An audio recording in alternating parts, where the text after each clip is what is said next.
Adam, hey, congratulations for being here at VidCon. How's had VidCon been treating you so far? Oh, amazing. I love being here. It's always the best time, like seeing all my creator friends and getting to meet fans and stuff. It's the best. This isn't your first VidCon then? No, no, no, no. This is four? I think my fourth VidCon? I feel I'm an old man now. Oh, yeah. I'm a VidCon veteran. What do you love about this convention itself? I think probably what I just mentioned, it's really a great time for, the fellow creators that you only ever see on social media coming together. We're all staying at the same hotel, we're schmoozing with each other, we're collaborating with each other, we're talking about our industry together. It's one of my favorite times of year, VidCon. Absolutely. So let's start off with that nice, easy question. Okay. Who is Adam Rose? Who is Adam Rose? I'm still trying to figure that out. If anybody out there knows, please email me. Who is Adam? I guess Adam Rose is in. Why am I talking about myself in the third person? How did you get me to do that? Okay, I'm an actor. I'm a creator. I'm a writer. I'm a filmmaker. I'm a father. I'm a clown. I'm a cartoon character sometimes. I'm Blue Cardigan guy. I don't know. I don't even know where else to go with this. I'm still figuring it out clearly. Well, in the past few years, you have been. But if people ask you to describe your brand, what would that brand be? I like to think of myself as an everyman. That's what I like to think of. I like to think that I am just your average guy. I don't know. My my brand is family friendly without being for kids necessarily. I think my audience is super broad. It's all over the world. It's people of all ages. Yeah, I guess I'm just here to bring some joy to people, some laughs, some chuckles. And you certainly do. So let's go all the way back. What actually got you started into this creator business? Well, I've been an actor for a long time. Been acting since I was a kid. Done a ton of TV and films, and then I don't know, 10 years ago, I started to see people start to create things on social media. And as an actor, you always have to wait for people to say yes to you so you can go do your thing, the thing that you love to do. With social media, I found that, it was giving people an opportunity to write things, make things, publish things that they didn't have to ask anybody for, and they could just do themselves. And that I found very empowering as a creative person, and I also love the idea of being able to develop an audience that comes with you wherever you go, and so all of that just sounded like the ideal thing for anybody who wants to make entertainment. So what was that first social media platform that you actually utilized? I mean, you're talking about back in 2015. Was this like YouTube or Musical.ly? Yeah, no, I was, in the Casey Neistat era, I was like, all right, maybe I'll try vlogging, because I didn't really have the means to produce like scripted content in any sort of real way, at least the way I was thinking about it. And so I thought, okay, I'll document my life. And I made, 200 vlogs that nobody watched. But it gave me a lot of tools going forward, right? I learned how to shoot, I learned how to edit, I learned how to talk to the camera, I learned what, I started to learn what works and what doesn't. And then when TikTok came around, I was sort of set up for success on TikTok because I had a great deal of failure before that. So your first creating videos, you actually spoke in these videos then. Yeah, no, I spoke for a long time in my videos, in my vlogs, obviously, but then even when I was making TikToks, I was speaking a lot in my videos. And then I don't know, maybe it was like 18 months ago. I make React content and I make skits, and I think I always had an affinity for, Charlie Chaplin and Mr. Bean, Buster Keaton, and I realized that I could reach a lot more people if I didn't have a language barrier between me and my audience. And as soon as I reduced the amount of speaking, we really started doing 1 billion views a month, and the content traverses the world. And if you look at my comments section, you see every language represented. It's pretty amazing. Do you recall your very first reaction video that basically started all this? Yeah, yeah. The first React video was me in like a Target, or I green screened myself into a Target with this person who was just like waiting in line, but like flipping over and over again, like doing these like back handsprings over and over again. And so I thought it would be funny if it cuts to me and I've got my groceries and I'm just kind of like, can I get around this? And that was it. And that video like took off. And then I was like, okay, I got to do some more of these. And like, what other settings could I be in? And then that's how the construction thing came about. And then the babysitting, and then so on and so forth. So comedy and humor comes naturally for you then? Well, I'd look this way, so I don't have to try very hard. You know what I mean? I just look this way naturally.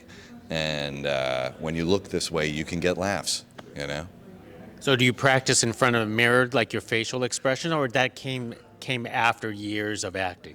I don't do it anymore, but I don't do it anymore, but there was definitely a big chunk of my childhood where, I wasn't the most popular kid, growing up in elementary school.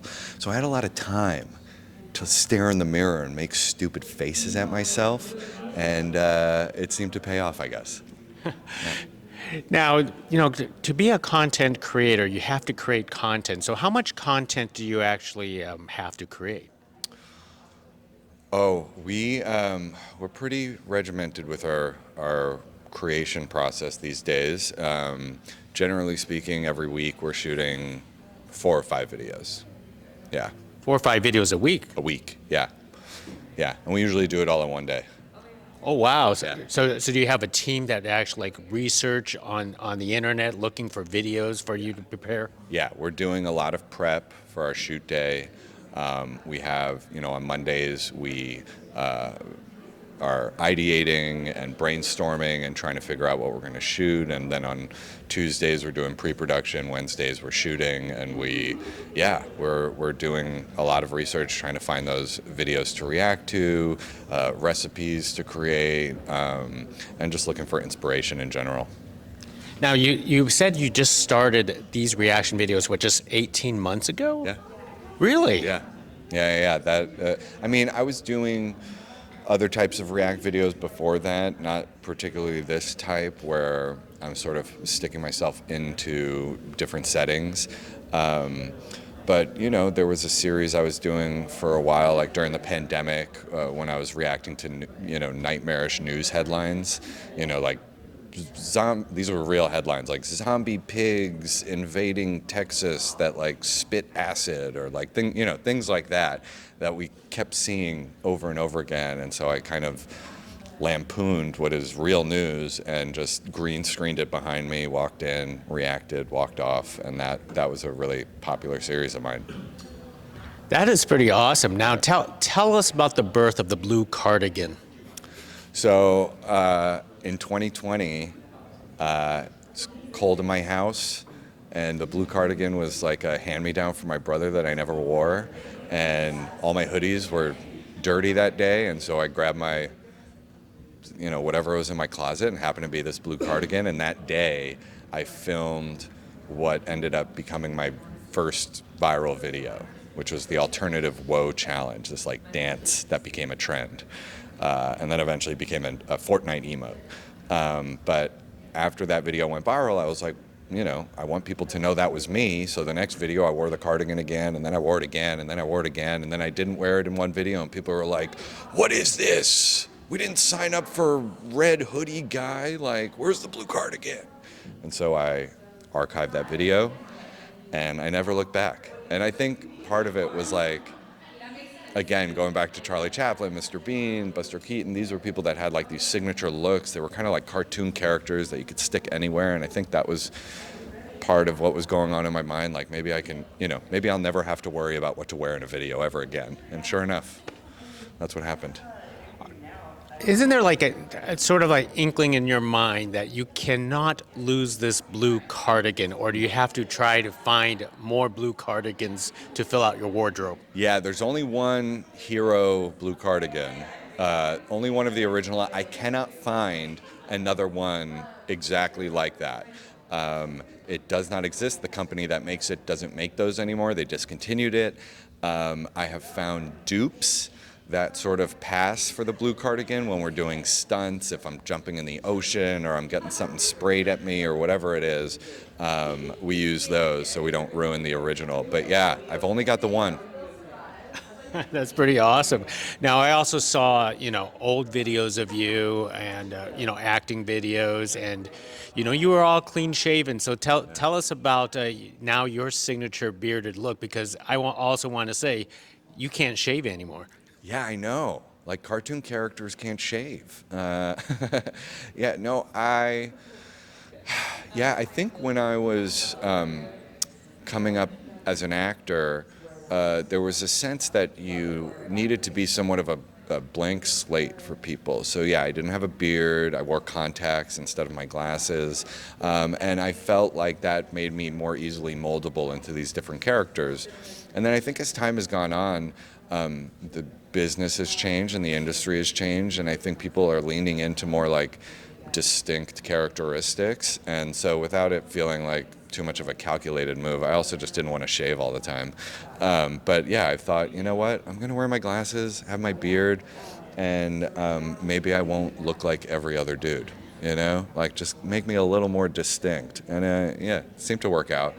So true, so true. It definitely does work out for you. Yeah. Now, how has life changed for you personally as you have found this newfound fame in the social media? Life is very different these days, especially over the last year when things really blew up. I get to meet a lot of people on the street. I'm taking a lot of pictures with people.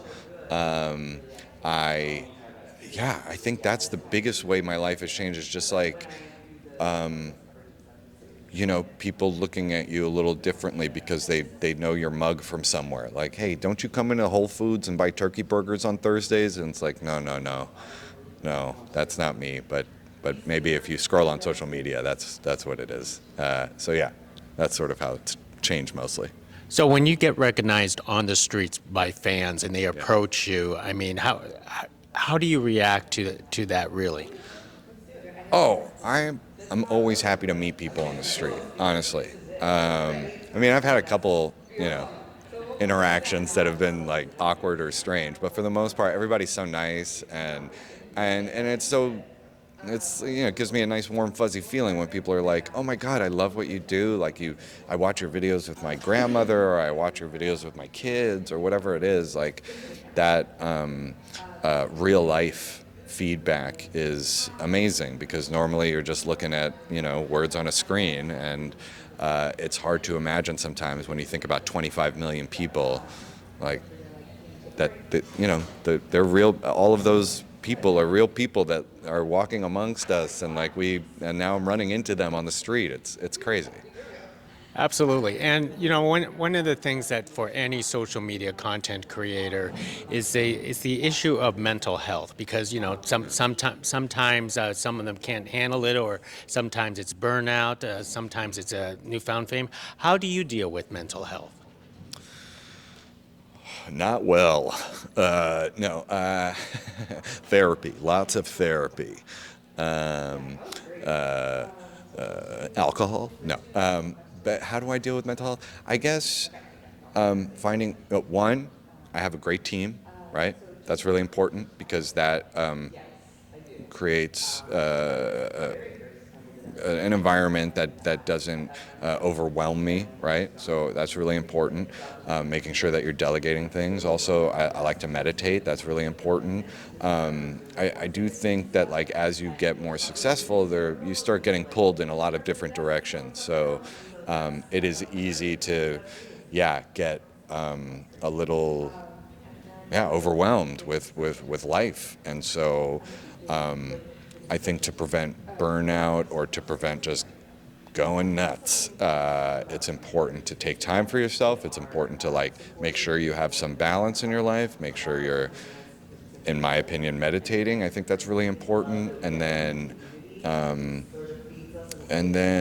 I'm also really lucky because I don't deal with like a toxic comment section. Maybe because I kind of play a cartoon character, like people aren't really privy to who I am personally, so I'm not getting like attacks on who I am as a person, which I think a lot of creators are subject to, and that can really affect your mental health. Well said, well said. And in the case for yourself, what about collaboration with other, content creator? Like I saw you collaborated once with Zach King, and that was a terrific video. Yeah, Zach King. Not only did I love making that collaboration, they reached out to me to do that, and it was so fun. But when I went to Zach King's studio, that was really a turning point for me, right? That was really, at the time, I was working by myself pretty much and running everything by myself, and it was very overwhelming. And then when I went there and I saw the way they were running things, they've got 20 people in the studio. They're all getting together around the table and pitching ideas, and it just gave me a true north for how to run a creator-led business. And it, inspired me to make hires and delegate and figure out a process and a system that was sustainable and worked really well. I think collaboration with other creators is super important, not just to build off of each other's audiences, which I think is definitely, a big part of it, but also to see how people are running their businesses, to see how people are running their studios, to see how they're operating in general, and then learning from that. And where do you see yourself 5 years from now? I feel like this is a job interview. Yeah. Honestly, I see myself on your TVs and on your movie screens. Just wait. Just wait. So basically, you're still acting in this case. Oh, absolutely. Yeah, I just did a movie with Paramount at the end of last year. That'll come out later this year. We're developing a couple TV shows. I sold a movie last year that we're working on making, and I'm excited to bring my audience along for this ride as we like jump on other screens that you guys are watching. That is awesome. Yeah. It sounds like you never quit your day job. No. I will never quit my day job, and social media also will never stop. That train will keep moving, and I was talking on a panel earlier that these lines are really getting blurred between traditional and digital, and eventually we won't really see a difference between the two. Well said. And before we let you go ahead and promote your socials, how people could find you. Real Adam Rose everywhere, wherever social media is found, whatever your preferred platform, you can find me on it. Well said. Let's enjoy the rest of VidCon, Adam. Hey, thank you so much, man. Hey, thank you. Appreciate it.